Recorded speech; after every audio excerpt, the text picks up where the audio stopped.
Iniutos ni Pangulong Bongbong Marcos na pag-aralan muli ang flood control project ng gobyerno sa Bicol.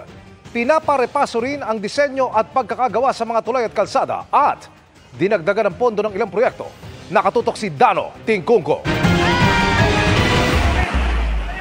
Para hindi na anya maulit pa ang pinsalang idinulot ng bagyong Christine sa Bicol, ipinagutos ni Pangulong Bongbong Marcos sa Department of Public Works and Highways na muling pag-aralan ang Bicol River Basin Development Program para iwas baha o mapabilis ang paghupa nito. Inanunsyo niya yan ng mamahagi ng kabuuang 100 milyong pisong ayuda sa mga magsasaka at mangingisda sa Camarines Sur at Albay. Ay masisimulan natin itong nating ginawang plano para hindi na ganito kalala ang pagbabaha sa Bicol River Basin. Para dyan, iniutos ng Pangulo sa Public Works Department at Interior Department na makipag-ugnayan sa mga lokal na pamahalaan. Iniutos ding repasuhin ang disenyo at pagkakagawa ng mga tulay at kalsada para tumagal at umubra sa anumang panahon. Tiyakin ninyong dekalidad, ligtas at matibay ang mga materyales.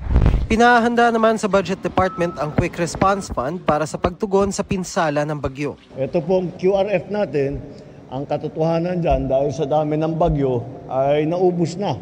Kaya ang ginawa natin ay nagtabi ulit tayo ng pondo para mabigyan ulit. Inaprubahan naman ng National Economic Development Authority Board ang extension sa pagtatayo at ilang pagbabago sa ilang flood control projects.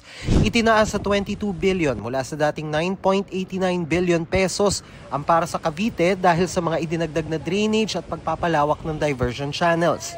Itinaas naman sa 57.7 billion mula 33 billion pesos ang Phase 4 ng isang proyekto kontra baha na pakikinabangan sa Pasig, Marikina, Quezon City at mga bayan ng Taytay at Cainta sa Rizal.